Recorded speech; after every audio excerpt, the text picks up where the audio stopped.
Bonjour mes frères et sœurs, j'espère que vous allez bien. Aujourd'hui, je sais pas trop de quoi je vais parler, j'avoue que j'ai parlé du carême et c'est vrai que ça fait un certain jour, certaines semaines même, je sais même pas où est-ce qu'on en est parce que depuis le début du carême, en fait, les jours passent mais à une vitesse folle, mais vraiment, je ne comprends plus mes journées. Je me réveille tôt, des fois je me réveille tard parce que je suis fatiguée, mais tard c'est 8 heures, peut-être 9 heures. J'ai plusieurs choses en tête et en même temps, j'ai rien. Ce que je voulais, moi, pendant ce carême, c'est vraiment pouvoir vous donner du content, pouvoir vous instruire, en fait, par rapport à ce que je fais d'habitude. Et je me suis rendu compte que c'est hyper difficile de gérer ce qu'on a envie de faire pour Dieu et ce qu'on fait dans le monde. Aujourd'hui, je fais vraiment la différence entre ma vie d'avant, ma vie du monde, et ma vie depuis que j'ai choisi Jésus.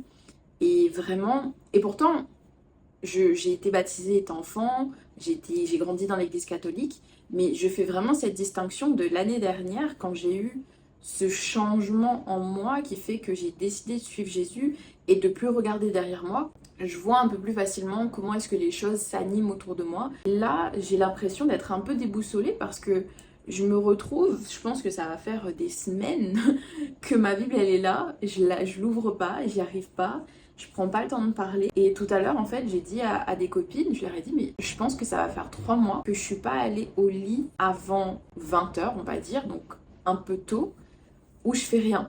Où vraiment, je vais dans mon lit, je peux lire, je vais regarder des vidéos, où je vais vraiment me reposer. Et en fait, je suis tellement occupée avec mon travail que je prends pas le temps. C'est pas que je peux pas, c'est que je prends pas le temps. Tout est une question de se donner du temps. Là, je me dis, mais en fait, ça peut avoir plusieurs significations. Peut-être que finalement, ma mission, c'est pas tellement de faire beaucoup de contenu, mais surtout de prendre du temps pour moi et de prendre du temps pour mettre Dieu au centre de tout ce que je fais. C'est vraiment la réflexion que j'ai. Et je voulais parler aussi dans cette même réflexion, en fait, de quelque chose d'autre. C'est que comme aujourd'hui, j'arrive vraiment à mettre Dieu au centre de ma vie, j'arrive à me dire, je sais ce que je fais et pourquoi je le fais, et que tout, mais vraiment tout ce que je fais est une réponse d'une prière, d'une demande, de quelque chose que j'ai dû demander il y a plusieurs années, plusieurs semaines. C'est incroyable parce que je me sens vraiment bénie et tous les jours, je rends grâce dans tout ce que je fais. Je dis merci Seigneur parce que je me rends compte que depuis que j'ai décidé de vraiment le mettre au centre de ma vie a changé. Je pense que pour ceux qui me suivent, je l'ai répété 1001 fois, donc vous le savez. Et pour ceux qui viennent d'arriver, ben, bienvenue sur ma chaîne. Je m'appelle Emeline et je vous partage mon témoignage la plupart du temps. Donc je vous invite à regarder mes autres vidéos également. Ça va vous aider en fait à tout simplement, je pense, apprendre à me connaître. Finalement, le fait que j'arrive à me dire, mais en fait c'est la volonté de Dieu. Si ça se passe comme ça, c'est la volonté de Dieu. Si ça s'est passé comme ça, positif ou négatif, c'est la volonté de Dieu. Parce que Dieu, il va pas nous porter à défaut. Il n'est pas là pour nous porter à défaut, nous mettre à l'épreuve. Tout ce qui est négatif, en fait, ça ne vient pas de lui. Donc, quand quelque chose se passe, je me dis simplement, je vais m'en sortir. Je vais m'en sortir parce que si je marche avec Jésus et que j'ai le Saint-Esprit en moi et que je sais que God got my back, eh bien clairement, est-ce que j'ai à m'inquiéter? Non. Donc j'arrive à mettre tout ça dans les mains de Dieu du matin jusqu'au soir, même quand ça va pas, et Dieu sait que ça va pas trop en ce moment, alors que je sors de 2 mois mais incroyables où tout était positif. Le mot que j'utilisais le plus c'était amazing parce que j'étais mais amazed by everything actually. Je sais pas si c'est cette condition mentale du carême qui m'a toujours touchée, mais depuis quelques temps ça va pas trop. Je réfléchis un petit peu et je me dis non. Encore une fois, le Seigneur il est là, il est avec toi, tu lui confies tout et quoi qu'il arrive, c'est sa volonté et quoi qu'il arrive, tu t'en sortiras. Et quand des fois je regarde des vidéos de content en fait sur les réseaux, comme j'ai déjà expliqué, j'ai décidé à un certain moment de changer mon content en fait, de changer l'algorithme pour avoir pratiquement que des vidéos chrétiennes. Pendant un certain temps, j'avais uniquement des vidéos chrétiennes et après c'est revenu vers de la K-pop, du divertissement, mais ça reste toujours dans ces deux univers-là, soit la K-pop, soit le divertissement, la santé et tout ce qui est nature, voyage, etc. Là, j'ai regardé une vidéo, c'est une jeune fille qui donnait ses mots prophétiques sur le fait qu'il ne faut pas abandonner, en fait, tout simplement, qu'il faut continuer notre mission. Et ça m'a fait réfléchir et je me dis, mais vous vous rendez compte que Dieu, il a accepté qu'on vienne sur Terre, parce que c'est notre mission. Et ça me fait penser à une autre réflexion, c'est-à-dire que lui, il savait déjà qu'on allait venir. Et si nous, on était prêts, en fait, à accepter ça, c'est que lui, il savait qu'on était assez fort pour arriver là et pour mener à bien ce qu'il nous a destiné de faire. Et ça me fait penser aussi je vais vraiment perdre le fil de mes pensées parce que je réfléchis et en même temps je dis ce qui me passe par la tête. Ça me fait penser à ma maman qui m'a dit je t'ai donné naissance, mais c'est pas moi qui t'ai fait. Parce que ma maman et moi, on est vraiment deux entités différentes. Moi, je suis plutôt l'extravertie qui va toujours dire ce qu'elle pense, qui va toujours sortir, parler aux gens, voyager toute seule. Vraiment, j'ai une indépendance qui est à l'extrême. Et elle, au contraire, c'est un petit marshmallow. Moi, je la compare toujours à un marshmallow. C'est quelqu'un de très tendre, très douce, qui va jamais aller dans les extrêmes, en fait, qui est toujours... En fait, qui va se faire petit, tout simplement. Comme là, en ce moment, je suis sur des gros projets à titre vraiment sociétaire, dans la société. Pour elle, ça la dépasse parce qu'elle n'est pas du tout dans cet univers-là. Et du coup, elle m'a dit, je t'ai porté, mais c'est pas moi qui t'ai fait. Je pense que même si ça me fait rire, en même temps, ça me fait écho sur le fait que chacun a ses missions sur Terre. Peut-être que vous, ce que vous vivez en ce moment, c'est très dur, mais peut-être que Dieu vous mène à votre mission. Moi, je réfléchis à mon parcours et je me dis, mais vraiment, c'est pas évident parce que je suis passée par énormément de phases, notamment des grandes phases de dépression, des grandes phases d'anxiété, où j'avais limite deux personnalités, celle qui était au public et qui souriait tout le temps, celle qui est toujours d'actualité en fait, parce que je ne peux pas ne pas sourire, c'est juste impossible, et la plupart des gens me rappellent que je suis beaucoup plus jolie en souriant. Donc là, je me dis, ok, mais c'est vraiment devenu une habitude, parce que pour moi, ça a toujours été souffrir en silence, souffrir chez moi, et quand je suis dehors, en fait, ça regarde personne, et les gens, ils ont besoin de me voir sourire parce que je sais que je vais les aider. Et au contraire, j'ai toute cette pression, ça va pas, et où je me dis, en fait, t'es toute seule, ou sinon il faut que tu gères, faut que tu arrives à t'en sortir. À ce moment-là, dans ces moments où je me disais, faut que tu arrives à t'en sortir, mon seul secours c'était Dieu. Je dis pas que ma famille, mes amis, mon entourage, ils étaient pas là, attention. Je dis simplement que c'est moi qui ai décidé de pas en parler. Beaucoup de personnes savaient que je faisais des crises d'angoisse, mais je pense qu'ils ne savaient pas à quel point c'était poussé et à cause de quoi. Notamment quand je rencontre des amis de collège, lycée, et que je leur raconte comment est-ce que moi j'ai vécu ces périodes-là, ils sont toujours choqués, ils me disent mais Emeline, mais j'aurais jamais dit, mais ça se voyait pas. Oui, c'est logique, bonne actrice que j'étais, ça se voyait pas. Mais aujourd'hui, 15 ans plus tard peut-être, je me rends compte que si j'avais pas vécu tout ça, je pourrais pas aider les gens comme je le fais aujourd'hui. Il y a quelques jours encore, j'ai rencontré une jeune fille. Déjà, elle pensait que j'avais 19-20 ans. Merci pour le compliment.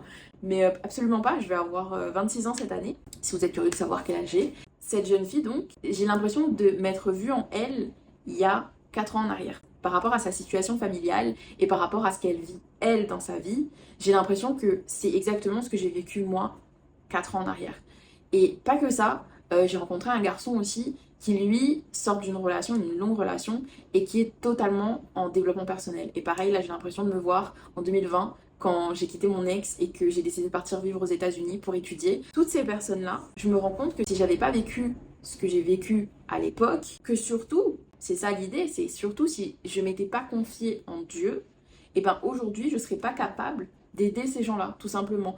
Si je suis passée par tout ça, c'est que Dieu, il savait que je pouvais le porter, il savait que je m'en sortirais et il savait que si je me tournais vers lui, parce que c'est ça aussi qui m'a fait réussir et qui m'a fait tenir, c'est que à chaque fois que ça allait pas, je me tournais vers Dieu. Je tombais au sol, je priais, je pleurais, mais quoi qu'il arrivait, c'était toujours Dieu qui avait le dernier mot, parce que très rapidement, j'ai appris, Seigneur, je te donne ma vie. Ma vie ne m'appartient pas et je ferai ta volonté. Et c'est ce que je me répète tous les jours, surtout quand ça ne va pas. Seigneur, pas que ma volonté soit faite, mais que ta volonté soit faite. Et que si c'est ta volonté, fait que moi je puisse l'accepter et que je puisse m'en sortir. Qu'importe ce qui se passe, et c'est très dur parfois, mais je me dis voilà, que je peux y arriver tant que je mets mon secours dans le Seigneur. Il m'est aussi arrivé de dire que ce n'était pas à nous de porter le fardeau des autres, que ce n'était pas à nous de porter le fardeau du monde en fait. Par contre, il me semble que plus tard, j'ai lu que nous devons nous aider à porter nos fardeaux. Donc, je pense que moi, quand je le disais, c'était plutôt dans une idée générale de dire qu'on ne peut pas tout porter, parce qu'on n'est pas Jésus, on ne peut pas tout porter, mais par contre, on peut s'aider les uns les autres et se soulager de nos fardeaux. C'est aussi quelque chose que j'aimerais corriger, parce que comme j'ai dit, je ne suis pas une enseignante, je ne suis pas quelqu'un qui a la connaissance d'études théologiques, mais je vous parle de mes expériences et je vous parle en fonction de la Bible. Là concrètement, j'avais juste besoin de vous parler parce que j'avais vraiment envie de sortir un petit peu de cet entrain et de ce quotidien qui fait que je prends pas le temps. Et c'est vraiment une mission que j'ai envie de me donner dès maintenant en fait, de prendre du temps pour moi et de prendre du temps pour faire les missions que Dieu m'a donné de faire. Parce que si je prends pas soin de moi, bah en fait c'est comme dans l'avion, c'est l'exemple que je donne aux gens qui ont du mal à lâcher prise et qui veulent pas s'aider soi-même, c'est que dans un avion, on vous dit toujours, pour ceux qui ont déjà pris l'avion, pour ceux qui n'ont jamais pris l'avion, je vous l'explique. Dans un avion, on dit toujours, si il arrive que les masques à oxygène tombent, vous mettez d'abord votre masque et ensuite vous aidez les autres. Même si c'est un enfant, vous mettez d'abord votre masque et ensuite vous aidez les autres. Pourquoi? Parce que si vous ne mettez pas le masque vous en premier, et ben du coup, vous pourrez pas respirer. Et ça se trouve, en quelques secondes, vous allez étouffer. Donc, vous vous sauvez pas vous-même. Vous demandez pas à Dieu de l'aide. Dieu, il vous donne les outils. Il vous dit, tiens, regarde, il y a ça, il y a ça. Les autres aussi, ils l'ont.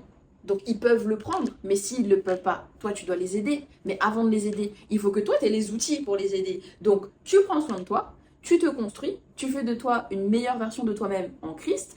Et ensuite, tu peux te permettre d'aider les autres. Voilà. Donc, je pense que c'est vraiment une idée qui reste en moi parce que j'ai vraiment pas envie, j'ai plus envie d'oublier parce que pendant très longtemps, je pensais vraiment qu'aux autres. Et même récemment, j'ai un ami qui m'a dit que vraiment que je faisais tout pour les autres, même à me porter à défaut. Mais encore un autre exemple que je donne, c'est que si, et je dis bien si, tu as accepté le Seigneur dans ta vie et que tu sais qu'il est là pour toi, t'as pas à t'inquiéter. Et moi j'ai dit, et c'est surtout l'aspect de l'argent qui revient beaucoup dans ce monde et dans la vie des gens finalement, c'est que si j'ai à donner jusqu'à mon dernier centime à quelqu'un qui me le demande, je le ferai parce que je sais que le Seigneur m'aidera toujours. J'ai vécu 1 an en dehors de La Réunion avec un budget, avec des expériences de dingue, il m'est jamais rien arrivé. Et comme j'aime à le dire, je rigole, moi quand je voyage avec le sang précieux de Jésus, c'est mon assurance. Mon assurance c'est Jésus. Parce que c'est le Seigneur qui me garde, parce que je lui ai toujours tout confié. Que comme je lui confie tout, c'est lui qui décide, c'est lui qui gère, c'est lui qui me guide. Finalement, à quoi elle sert cette vidéo? Je pense que c'est pour dire ne vous inquiétez pas. Surtout ne m'inquiète pas moi-même, parce que c'est surtout pour ça que je voulais faire cette vidéo, c'était reprendre un petit peu cette dynamique. Maintenant, il faut faire le montage. Mais voilà, c'est vraiment de se dire que qu'importe ce qu'on vit, se rappeler de mettre Dieu au centre de notre vie. Mais, et je vais finir là-dessus, et je referai sûrement une petite vidéo après, mais tu ne peux pas suivre Jésus avec des conditions. Voilà. Je pense que je vais, peut-être tout de suite, peut-être pas, je sais pas. Mais c'est une phrase qui m'a beaucoup marquée quand j'ai pris conscience de ça. Parce que tu ne peux pas suivre Jésus avec des conditions. La religion impose des conditions. Une fois que tu as Jésus dans ta vie, une fois que tu as accepté Jésus dans ta vie et que tu as Dieu dans ta vie, mais vraiment dans sa présence, du Saint-Esprit, de Jésus, de Dieu, tout ça qui est vraiment ancré dans ton quotidien, tu sais que ces conditions-là, elles deviennent ton style de vie. Tu sais que ces conditions-là, elles deviennent toi. Donc, ce ne sont plus des conditions, mais simplement ton style de vie. Donc voilà, je vais finir là-dessus. Et j'espère que l'Esprit Saint continuera à me guider pour vous parler et surtout sur ce sujet-là parce que j'ai vraiment envie de pouvoir développer ces idées-là avec vous et prions ensemble. Père Céleste, tu connais le cœur de mes abonnés, tu connais chaque personne qui regarde cette vidéo et qui sont restés jusqu'à la fin avec moi pour prier avec toi. Que ce temps de carême pour les catholiques puisse leur apporter ce dont ils ont besoin et que ce temps au quotidien puisse apporter à tous les chrétiens qui ont décidé de te suivre, Seigneur, ce dont ils ont besoin. Donne-leur de continuer à te regarder, de continuer à te découvrir, de continuer à t'apprendre et de ne jamais se détourner de toi, Seigneur. Fais que ces personnes qui regardent cette vidéo soient touchées par mes paroles et soient touchées par ta parole, Seigneur, parce que tu sais que lorsque je parle, je suis guidée par l'Esprit Saint et que dans tous les cas, tu nous as déjà appris que si on ne sait pas quoi dire, c'est l'Esprit Saint qui parlera pour nous. Et fais que dans ce temps qui est le nôtre sur terre et dans ce temps qui est le tien au ciel, nous puissions continuer à garder notre regard sur toi et que nous puissions continuer à être guidés par le Saint-Esprit pour suivre Jésus et te découvrir, Seigneur. Encore une fois, tu connais le cœur de mes abonnés, accorde-leur ce dont ils ont besoin pour continuer à te suivre, Seigneur. Au nom de ton Fils Jésus-Christ, Amen. Et c'est tout pour moi, je vous dis à très vite pour une prochaine vidéo. Bye bye.